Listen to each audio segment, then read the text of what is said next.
Je suis Grégory, responsable marketing de Bubbleplan et je vous invite à découvrir un nouveau tuto en vidéo aujourd'hui consacré au tableau de bord portefeuille de projet. Alors attention, les tableaux de bord sont destinés aux utilisateurs qui ont une version premium uniquement.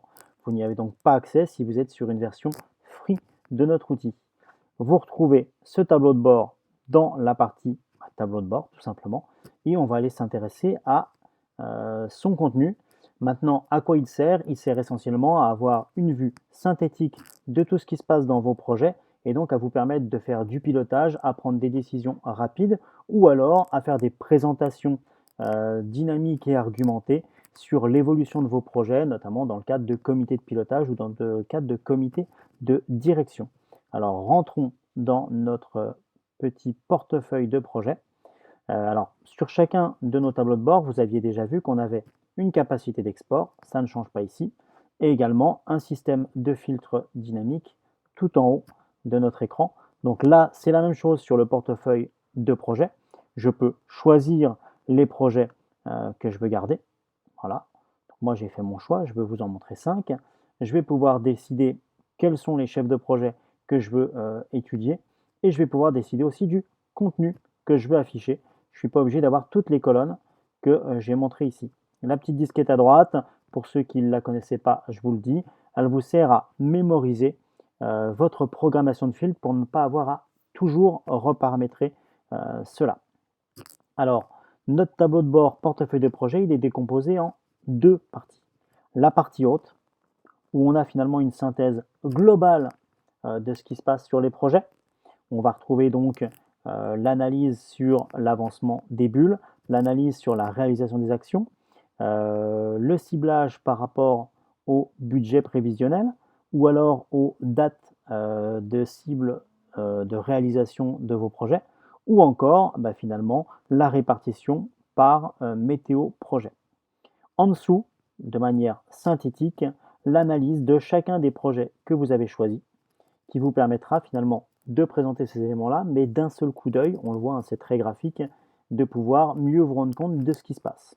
Alors intéressons-nous un peu plus dans le détail à ces éléments de couleur qui ressortent et à comment finalement vous les obtenez dans ce tableau de bord. Première chose, la météo projet, ainsi que ici les indicateurs qui sont en vert, gris, rouge, qui sont les indicateurs de performance, c'est les éléments qui sont déjà inclus dans votre fiche projet. Si vous voulez en savoir plus sur cet élément-là, je vous invite tout simplement à aller sur le tuto dédié à la fiche projet qui vous donnera beaucoup plus de détails, mais ces éléments-là, ils sont constitués directement dans votre fiche projet. On a également deux colonnes où on voit apparaître des codes couleurs, hein, puisque l'objectif en faisant du pilotage, c'est d'être informé par l'outil de manière immédiate des problématiques. C'est la colonne date de fin, qui finalement se concentre sur la date d'échéance prévisionnelle du projet, et également le budget. Sur ces deux éléments-là, soit vous n'avez rien parce que vous n'avez pas rentré d'indicateur de KPI sur le prévisionnel attendu, ou alors vous allez avoir une zone surlignée en vert, une zone surlignée en rouge en fonction du cas de figure. Alors, c'est vert quand? Tout simplement quand vous êtes dans les clous par rapport à vos indicateurs prévisionnels et ça va être affiché en rouge dès que l'outil va analyser pour vous que vous êtes en dépassement, que ce soit sur le budget ou sur la date prévisionnelle. Si on s'intéresse un petit peu ici à ces cas de figure-là pour mieux le comprendre, on voit tout simplement que j'avais envisagé de finir mon projet quand je l'ai programmé dans ma fiche projet au 25 avril 2020 et que au final, pour l'instant, il n'est pas terminé, on s'en rend bien compte ici, mais je suis sur une date de fin au 01 11 2020.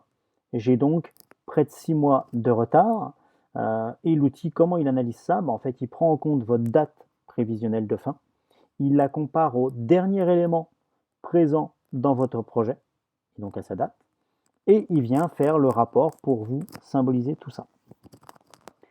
Sur la gauche, on va retrouver ici donc la météo projet. Au survol, vous retrouvez la dernière météo, donc ça c'est très pratique.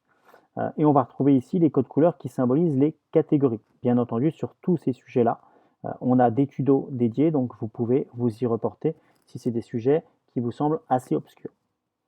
L'importance dans ce tableau de bord portefeuille de projet, elle est où?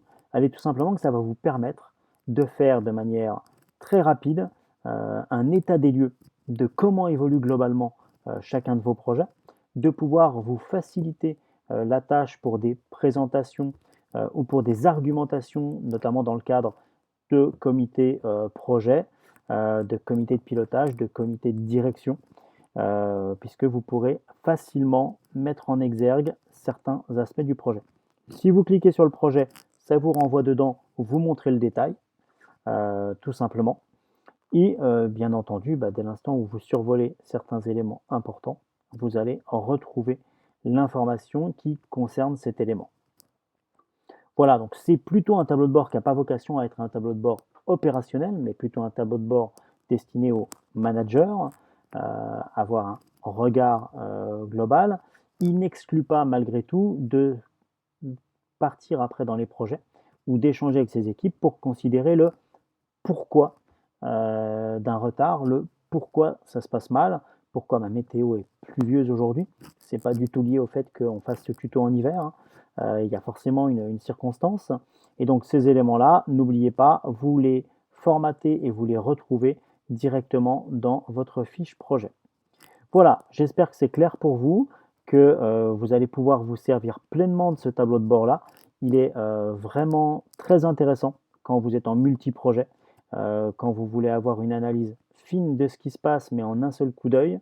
Et en général, il plaît beaucoup sur un aspect management et prise de décision, même s'il ne vient pas en opposition avec l'aspect management visuel qu'on retrouve notamment dans la partie planning.